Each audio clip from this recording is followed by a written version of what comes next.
very much, Professor Joel Mendelbaum, our partner and collaborator for many years from many levels. Good afternoon, everybody. Thank you for attending the New York City premiere of our opera, The Triangle Fire. Hope everyone has a program and a flyer and a copy of the article on the opera in New York Archives, which are enclosed in the program. There are more on the seats. This is the opera's 4th performance. We'll have 2 more in Manhattan, March 23rd and 25th.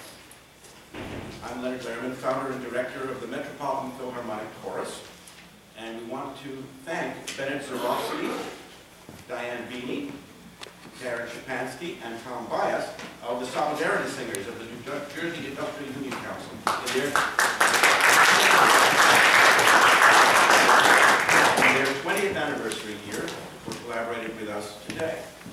Thank you also to Michael Neiman, a member of our cast, and since 1999, High Holidays cantor here at the Metropolitan Synagogue, whose music director I've been only since 2014, though I did guest conduct here a few times back in 1979.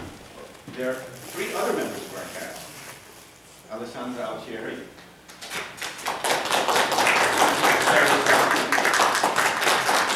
and Charles Allen Brown, and also some in our professional choir here. And Community Church, which has hosted the Metropolitan Synagogue since 1959, was also the first host of the Metropolitan Philharmonic Chorus at our first concert on June 19, 1988, when my wife, Helene Williams, and Peter Schlosser soloed as Ethel and Julius Rosenberg in my cantata, We Are Innocent, based on their letters from prison. This is today the NBC's 43rd performance, but only its 2nd here. Last month, on February 3rd, the church and the synagogue had its first combined interfaith service for many years, featuring Helene and Michael and Perry, and a member of the church, our dear friend and patron Joel Mendelbaum, whose music was featured along with mine in the service in celebration of our new CD, recorded here and in Russia last July, entitled Harmonize Your Spirit with My Calm. That's a phrase taken from the first poem in my 7-song cycle on love poems by Elizabeth Gurley Flynn. How many of you know who Elizabeth Gurley Flynn was? Oh, yeah. Well, you do.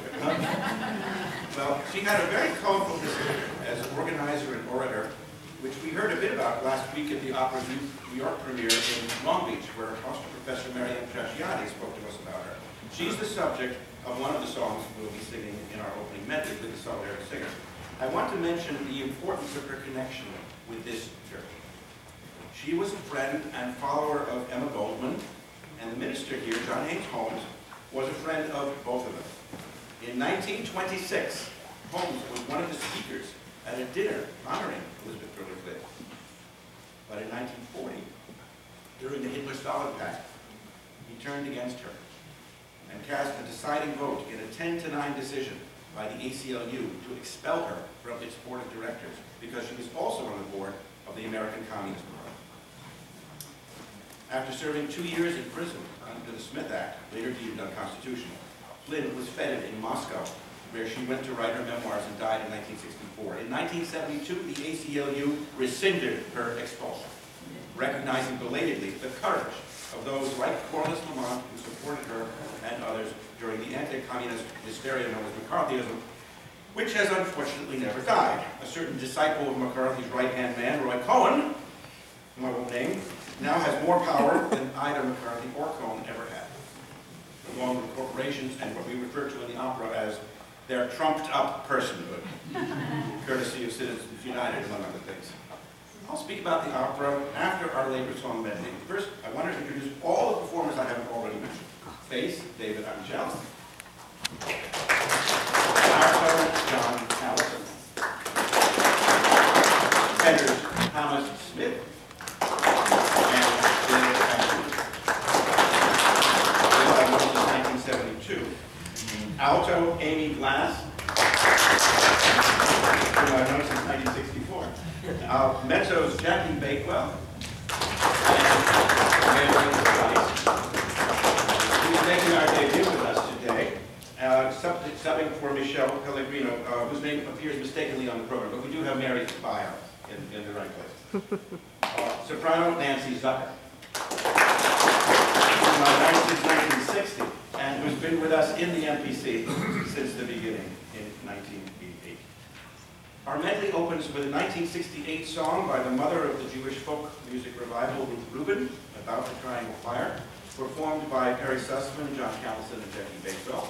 Then we'll all sing Joan Baez's sister, Mimi Farinia's setting of James Oppenheim's words, made famous during the Lowell, Massachusetts strike of 1912, Bread and Roses. Then we'll accompany three of our Solidarity singers as they solo in Which Side Are You On?, which originated in the coal miners' strike of 1931. Bennett Tarofsky has asked me to note that his group characterizes themselves as a street chorus. We may not all read music, but we all know which side we're on. So, the version of this song they sing is particularly appropriate, with music and words by Florence Reese and Aunt Molly Jackson, who was in fact a very important influence on my teacher and mentor at the C class. We'll follow that with a four-language version of the Internationale in the original French, Italian, English, and German. Not German, no. French, Italian, Yiddish, and English. Remembering that most of the 146 tribal victims spoke either Yiddish or Italian. Then we'll have two songs by our dear friend Blake Earl Robinson, whose centennial the MPC celebrated in a concert back in 2010. The House I Live In from 1947, with text by Abel Miracle, and Joe Hill from 1935. Remembering that 2015 was the centennial of Joe Hill's death by firing squad on a trumped-up charge of murder for having helped to organize a strike against the United Construction Company in Salt Lake City. Then we'll sing Joe Hill's song about the young woman who visited him in prison in Utah, Elizabeth Gurley Foote, the rebel girl. Then we'll have a very brief excerpt from Irving Berlin's setting of Emma Lazarus' poem that appears in the Statue of Liberty, and we'll conclude with Ralph Chaplin's 1915 Labor National Anthem, Solidarity Forever, with which you're, of course, warmly invited to sing along.